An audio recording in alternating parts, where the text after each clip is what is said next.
All right, in this video that I'm making for you, we are going to fix the rear view mirror on the Stelvio.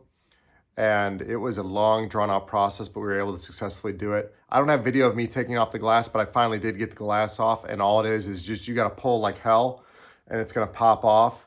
And I guess if you break it, then you're going to get a new mirror. But as with anything with these rear view mirrors on the Stelvios, they're not necessarily designed to be fixed. The dealer said they weren't fixable. I ended up fixing it anyways, but it wasn't the easiest thing in the world. And I guess if you break one, you could get a new one on eBay or something like that.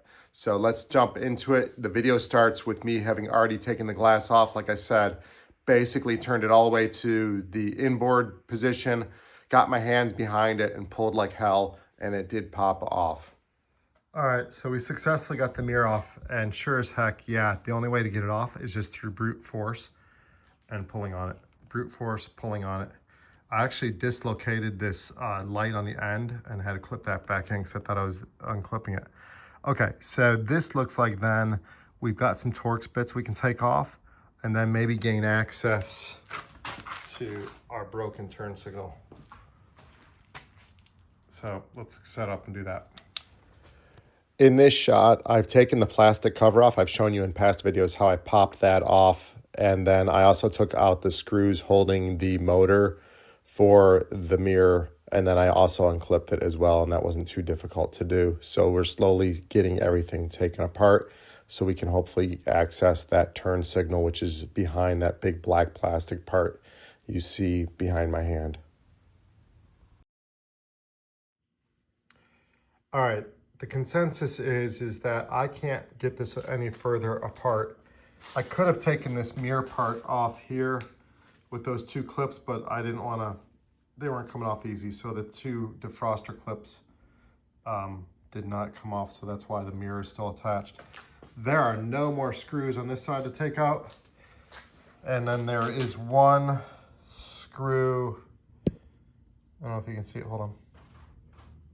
All right. Can you see it? It's right in there. And the idea that I saw in a video was just take an Allen wrench. It's a T20 Torx, but he said just take an Allen wrench to it. So I'm gonna give that a try.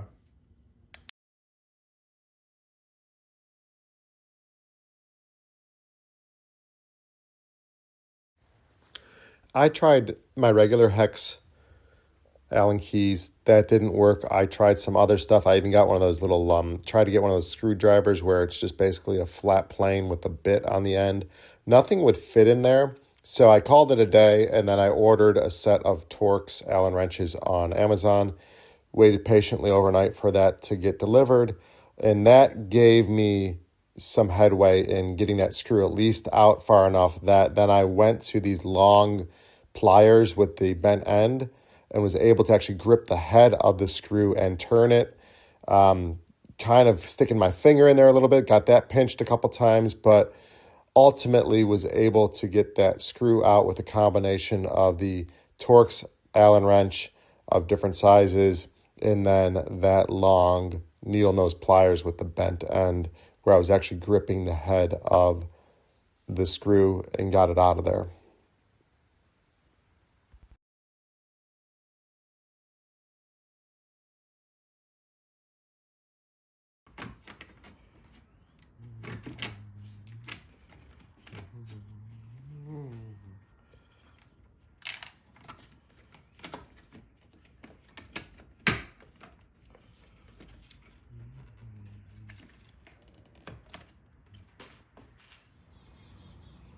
All right, this is what the inside of the mirror cap looks like. You can see a couple of my clips are broken, but the mirror cap should still attach.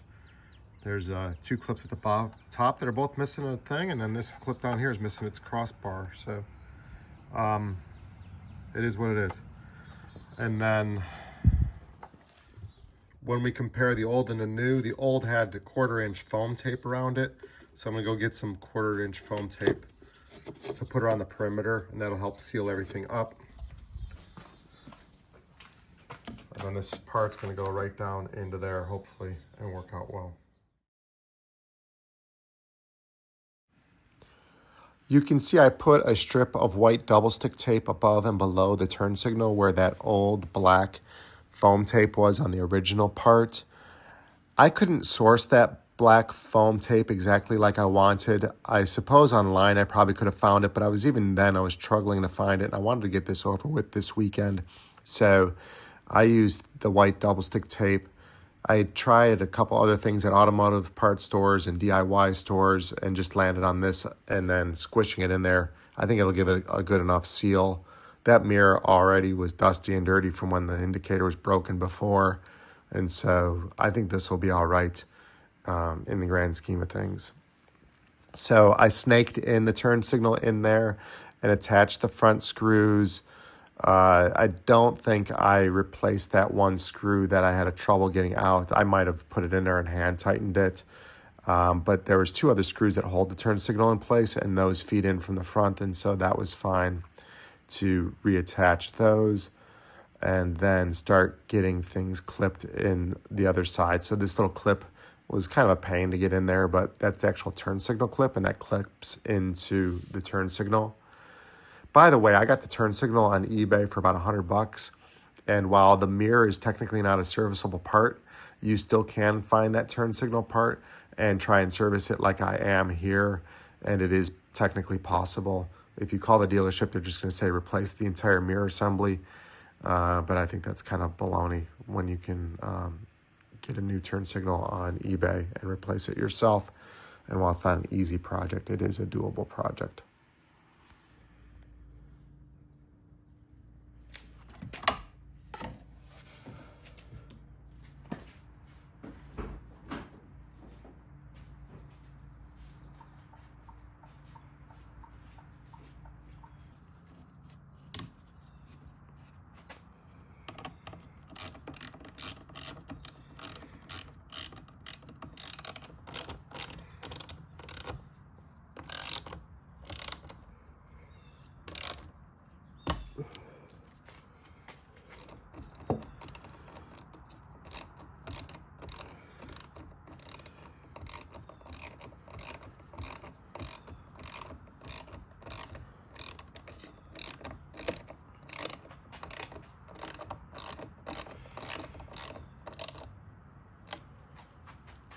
All right, it turns out I did try and replace that 3rd screw, and it was as big a pain in the butt as it was getting it out.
Okay, so there you have it. I replaced the turn signal on the Alfa Romeo Stelvio.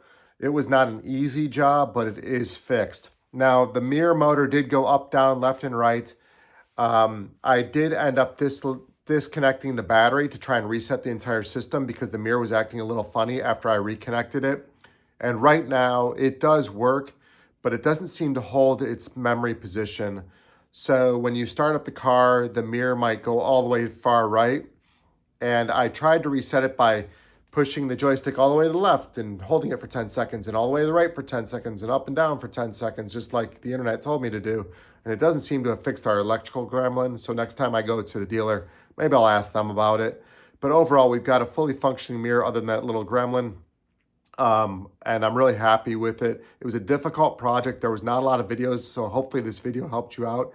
If it did, hit the like button, hit the subscribe. Tell me in your comments, are you struggling with anything on your Stelvio right now? And like I said, hopefully this helped you out because I was not able to find a good video on how to take this mirror apart. And the dealer said it couldn't be done, but we did it other than a little electrical gremlin. Thank you so much. Appreciate you guys stopping by and look forward to seeing you again soon.